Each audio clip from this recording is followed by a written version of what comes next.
तीन बहनों की लालची भाभी। करिश्मा, रेशमा और मनीषा तीन बहनें हैं। उनका एक भाई भी है, मयंक। मयंक अपनी बहनों को बहुत प्यार करता है, लेकिन मयंक की पत्नी सविता इस मामले में मयंक से बिल्कुल ही अलग है। वो अपनी ननदों का जितना बुरा कर सकती है उतना बुरा करती ही रहती है और अपनी ननदों पर हुक्म भी चलाती है। करिश्मा, करिश्मा, तुमने अभी तक नाश्ता नहीं बनाया? तुम्हारे भैया को ऑफिस जाने में देर हो रही है। हाँ भाभी, बस अभी बनाती हूँ। करिश्मा, तुम ये ढीलापन छोड़ दो। कल को पराये घर जाना है।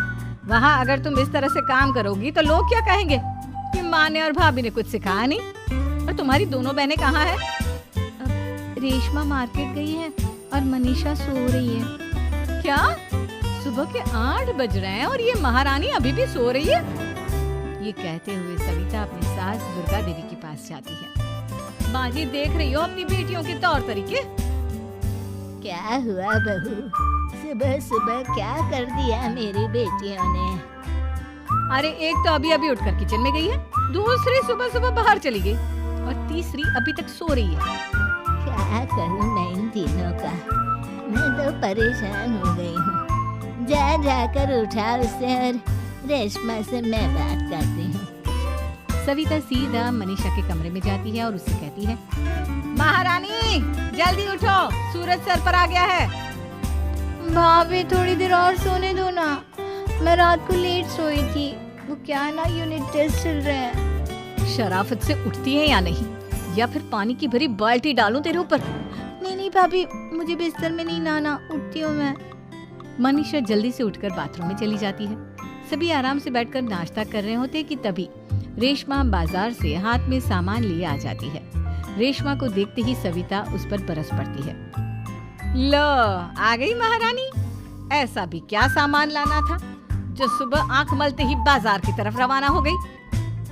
भाभी, कल आप ही तो चीख रही थी कि घर का सारा सामान मुझे ही लाना पड़ता है, घर में किसी को भी किसी काम से कोई लेना देना नहीं है। अब मैं बाजार जाकर सामान ले आई तो आपको इस बात से भी तकलीफ हो रही है? देख रही हो माँ जी, अपनी बेटी की जुबान कैंची से भी तेज चलती है। और मयंक, आप तो कुछ कहेंगे नहीं अपनी लाडली बहन को। रेशमा, अपनी भाभी से ऐसे बात नहीं करते। चलो माफी मांगो। भैया, मैं क्यों माफी मांगू? आप भाभी से बोलिए ना कि हम पर कम हुक्म चलाया करे। हम इस घर की बेटियां हैं और आपकी पत्नी की ननद है, नौकरानी नहीं। लो कर लो बात। इनकी भलाई के लिए कुछ भी बोलो तो इन्हें बुरा लग जाता है। इस घर में यही इज्जत है मेरी। देख लो माँ जी, आपकी बेटी किस लहजे में मुझसे बात कर रही है। सविता वहाँ से चली जाती है।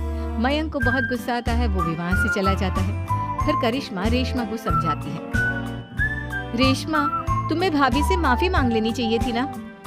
लेकिन दीदी, मैंने कुछ किया ही नहीं तो मैं माफी क्यों मांगू? हाँ करिश्मा दीदी, रेशमा दीदी जैसे ही घर में आई भाभी ही उन पर चिल्ला रही थी। हाँ, मैं मानती हूँ कि गलती भाभी की थी। मैं तो इसलिए बोल रही हूँ कि भाभी ने माँ को तो पूरी तरह अपने वश में कर लिया है। वो हमारी बात सुनती ही नहीं।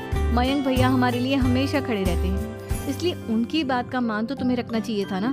कोई फायदा नहीं दीदी, कुछ दिनों की बात और है, भाभी उन्हें भी हमारे खिलाफ भड़का देंगी। फिर वो भी माँ की तरह हमारी किसी बात का विश्वास नहीं करेंगे। इसी तरह सविता अपनी तीनों ननदों को किसी न किसी बात पर परेशान करती रहती थी। एक दिन मयंक अपनी तीनों बहनों के लिए गिफ्ट लाया।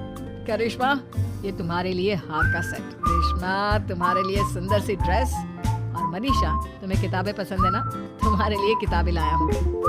थैंक यू भैया। थैंक यू भैया। थैंक यू भैया।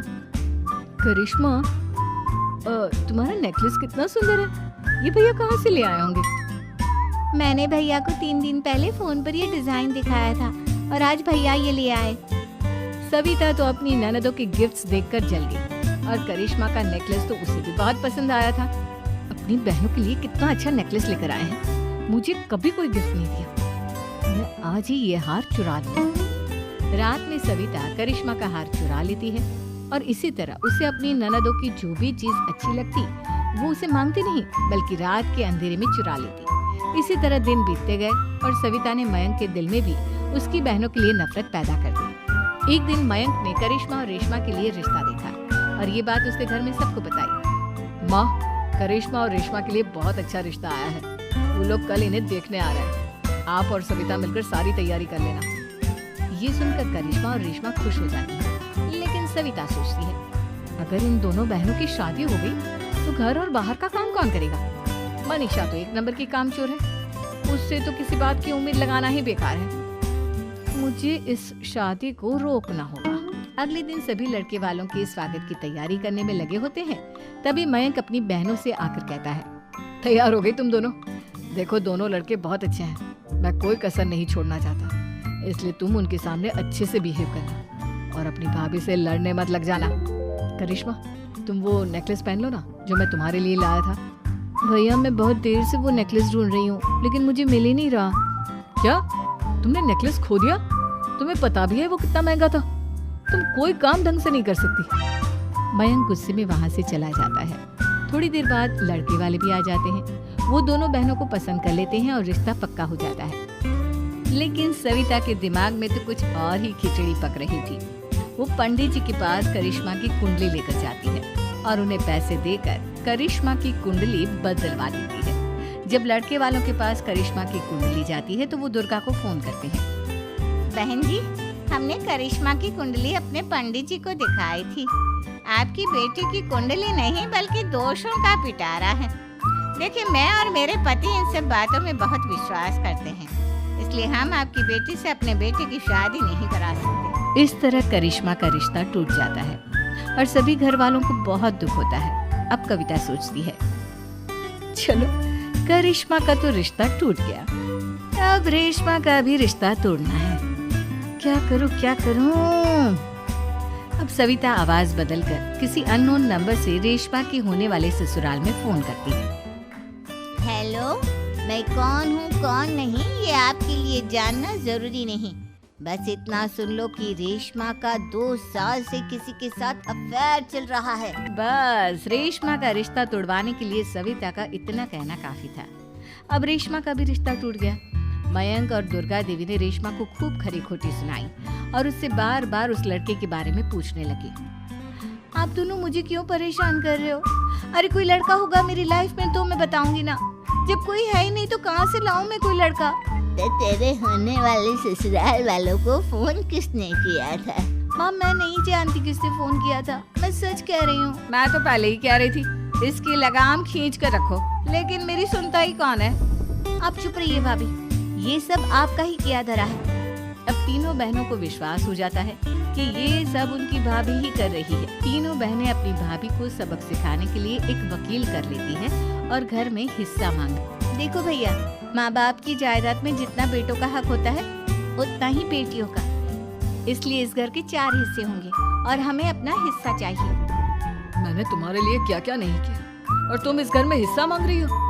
भैया, आप और माँ हम बहनों की कोई बात नहीं सुनते हो और भाभी हमारी शादी नहीं होने देगी क्योंकि उन्हें लगता है कि आप हमारी शादी में ज्यादा पैसा लगाओगे और उन्हें हम जैसी फ्री की नौकरानी कहाँ मिलेगी। तो हम भाभी के साथ तो रह नहीं सकते, हम बहनों को अपना हिस्सा चाहिए। अरे तुम्हें शर्म आनी चाहिए अपनी भाभी पर ऐसा इल्जाम लगाते हुए। वो तुम्हारे बारे में कितना सोचती है। हाँ माँ, भाभी हमारे बारे में बहुत सोचती है। दिन रात बस यही सोचती रहती है कि किस तरह से अपनी तीनों ननदों को परेशान करूं और कभी मुझे पढ़ने भी नहीं देती। दोनों बहनों का रिश्ता भी तो इन्होंने ही तोड़वाया है और रात में हमारे कमरे में आकर हमारी चीजें भी चुराती हैं। इसी तरह सविता की तीनों ननदें अपनी बात पर अड़ी रही। अब कोर्ट में तारीख भी शुरू हो गई। जब सविता को लगा कि उसकी तीनों ननद इतनी आसानी से नहीं मानने वाली, तो उसने अपने पति और सास को सारी सच्चाई बता दी और अपनी तीनों ननद से माफी मांगी। मयंक और दुर्गा को भी अपनी गलती का एहसास हो गया। अब सविता खुद करिश्मा और रेशमा के लिए अच्छा रिश्ता ढूंढती है और उनकी शादी करवाती है।